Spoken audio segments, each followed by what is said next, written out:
Hi పిల్లలు, ఎట్లా ఉన్నారు? Welcome to my channel. ఈరోజు కథ అమ్మా నాన్న మాట విని చక్కగా బుద్ధిగా చదువుకున్న అన్నాచెల్లెల కథ విందాం.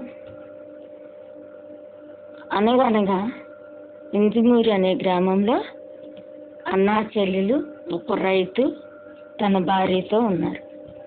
రైతు ఎంతో కష్టపడి పని చేసుకుంటూ ఉంటాడు. ఈ అన్నా చెల్లెలు చక్కగా పొద్దున్నే లేచి మొహం కడుక్కొని స్నానం చేసి స్కూల్కి వెళ్ళి చక్కగా చదువుకొని వచ్చి అమ్మా నాన్నకి సహాయపడతా ఉండి చక్కగా చదువుకుంటున్నారు. వాళ్ళ అమ్మ నాన్ని పెద్దకలే పీడించట్లా. నాకు అవి కొనియండి, ఈ కొనియండి, నాకు అవి కావాలి ఇవి కావాలనుకుంటా అమ్మ నాన్న కష్టాన్ని గుర్తించి వాళ్ళు ఏదిస్తే అది తినుకుంటా, వాళ్ళు ఏదిస్తే అది బట్టలు కట్టుకుంటా చక్కగా అమ్మ నాన్నకి ఇష్టమైన బిడ్డలుగా ఉండేవాళ్ళు. స్కూల్లో కూడా మంచి పిల్లలుగా ఉండేవాళ్ళు. అమ్మ నాన్న అప్పుడప్పుడు డబ్బులు ఇస్తే చక్కగా వాడుకోకుండా కొనుక్కోకుండా దాచిపెట్టుకునేవాళ్ళు. ఇలాగా వాళ్ళ అమ్మ నాన్న ఎంతో కష్టపడి చదివితే అనేక కష్టాల మీద స్కూల్లో పెట్టే అన్నం తిని ఉదయం మంచినీళ్ళు తాగి చాలా దూరం వెళ్ళి గవర్నమెంట్ స్కూల్లో చదువుకునేవాళ్ళు. సాయంత్రం తిరిగి వచ్చి నైట్ అన్నం తినేవాళ్ళు. ఉదయం స్కూల్కి వెళ్ళేటప్పుడు అమ్మకి నాన్నకి ఎంతో సహాయపడేవాళ్ళు. సెలవు రోజుల్లో కూడా అమ్మకి నాన్నకి పొలంలో కానీ అన్నయ్య సహాయం చేసేవాడు. అమ్మకేమో చెల్లి సహాయం చేసేది. ఎంతో మంచి పిల్లలుగా ఉండేవారు.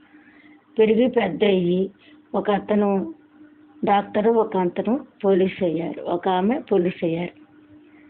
నీతి న్యాయంగా ఉండి పేదలకు సహాయం చేసుకుంటూ అమ్మ నాన్నని మంచిగా చూసుకున్నారు.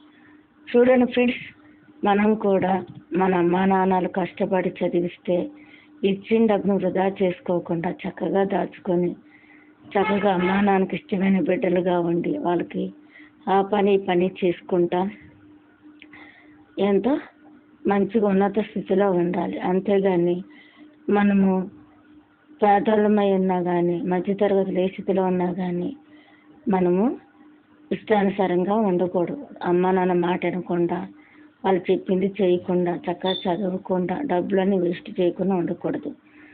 అమ్మ నాన్నకి ఇష్టమైన బిడ్డలుగా ఉండి అమ్మలకి సహాయం చేస్తూ నాన్నకి సహాయం చేస్తూ చక్కగా చదువుకునే స్థితిలో ఉండి అమ్మ నాన్నని మంచిగా చూసుకోవాలి. చూడండి ఫ్రెండ్స్, మనం కూడా అట్లాగే ఉండాలి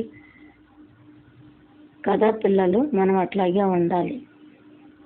ఈ కథ కానీ నచ్చితే షేర్ చేయండి, సపోర్ట్ చేయండి, లైక్ చేయండి, సబ్స్క్రైబ్ చేయండి.